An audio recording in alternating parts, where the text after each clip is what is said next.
확증 편향의 위험한 사례, confirmation bias라고 하죠. 자신의 가치관 또는 신념 또는 판단 따위와 부합하는 일치하는 정보만 주목하고 그 외의 정보는 무시하는 사고방식이나 태도를 말하죠. 이번에 있었던 부정선거 의혹을 진짜로 믿고 있는 사람들이 그들의 논리에 논리를 덧칠해 결국 파국으로 갔던 12.3 내란 사건, 이것이 가장 위험한 확증 편향의 사례라고 볼 수 있는 거죠. 이게 단순하게 자기만의 문제가 아니라 사회를 무너뜨릴 수 있다는 위험성을 갖고 있는 겁니다. 확증 편향이 위험한 가장 큰 사례라고 볼 수 있겠죠. 12.3 내란 사건. 프리메이슨도 마찬가지죠. 오랫동안 프리메이슨은 가장 세계를 지배하는 비밀 조직이라고 생각하는 음모론자들이 많았어요. 이 그룹은 16세기와 21세기에 존재했던 인도주의적 박애주의적 단체인 건 사실입니다. 그러나 세계를 지배하는 이러한 것들, 이러한 정보만 갖고 있는 분들은 그것만 보이죠. 그래서 미국의 국계 그 새 달러에 있는 발톱에 가지고 있는 화살의 수가 13개인가? 뭐 이러면서 이것도 프리메이슨의 상징이라는 등 기타 등등 자신들이 믿고 싶은 것을 찾아내서 거기에 끼워 맞추죠. GMO 위험성. 노벨상 수상자 124명이 GMO를 기술 기본적으로 안전하며 영양등을 높인 작물이 절실한 개발도상국에는 필요하다라는 얘기. 내용의 성명은 환경단체인 그린피스와 유엔 대사관 등에 발송을 했답니다. 환경단체는 사회 좋은 단체인 건 분명해요. 하지만 그들도 노벨상 수상자와 과학자들의 귀를 열 필요는 있습니다.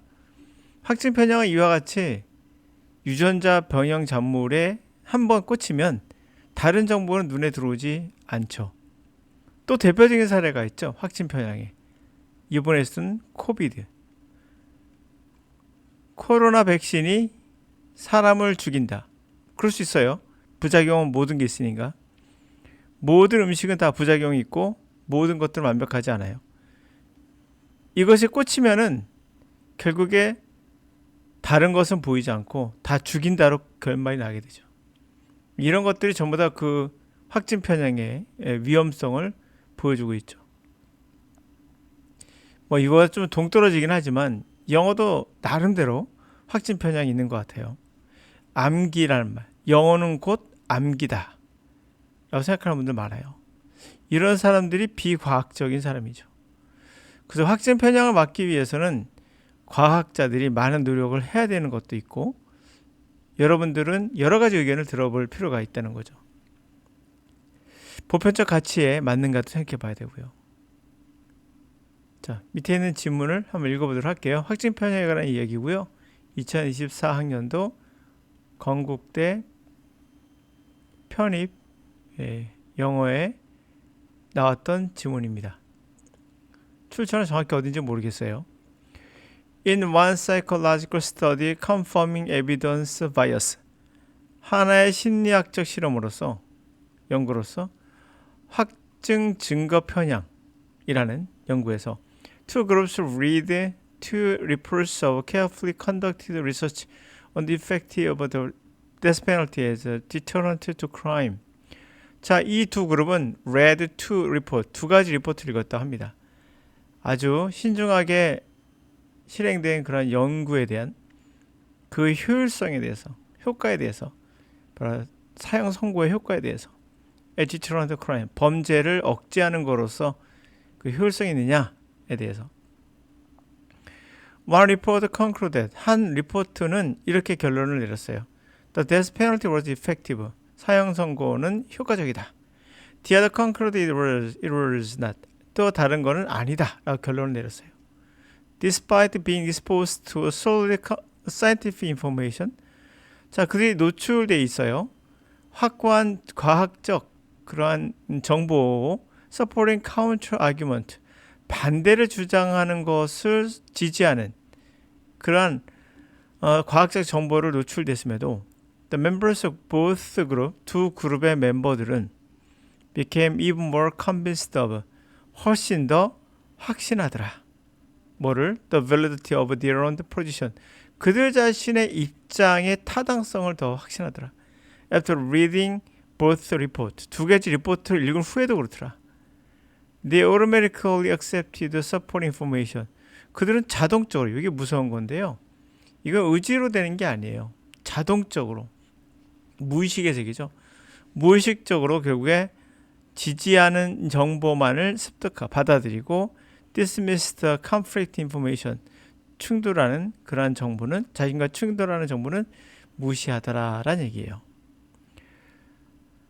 자, 이와 같이 영어의 세계도 마찬가지입니다. 여러분이 알고 있는 것이 과연 맞는 것인가를 항상 의심해 보는 그러한 비판적 사고가 필요합니다. 그 비판적 사고만이 결국 여러분들이 확증 편향에 걸리지 않고 벗어날 수 있는 그런 현명한 사람이 될 수 있겠죠. 영어에 대해서도 마찬가지입니다. 왜 영어는 암기를 해야 되는가? 단어 암기. 왜 영어는 구문 독해 같은 걸 해야 되는가? 왜 발음에 신경 써야 되는가? 발음은 정답이 없는데. 발음에 정답이 있습니까? 없죠. 인도의 영어, 영국 영어, 어디든 전 세계 영어는 자기 나라의 발음을 갖고 있어요. 비슷한 부분이 있으나 분명 다르거든요. 그러므로 이런 것들, 원어민이나 말 때 원어민이 누구냐 이거죠. 정확한 거 없습니다. 하여튼 영어, 이렇게 우리는 뭔가 잘못된 것을 믿고 있죠. 이게 확증 편향입니다. 그러므로 의심을 하셔야 돼요. 그리고 수많은 과학자들이 이런 걸 통해서 언어가 배워지지 않는다는 걸 여러 사례를 보여주고 있거든요. 암기로 통해선 배울 수 없다라고 여러 사례를 보여주고 있고, 언어학자들도 그러하고 있죠. 그리고 뇌과학자들도 그러하고 있습니다.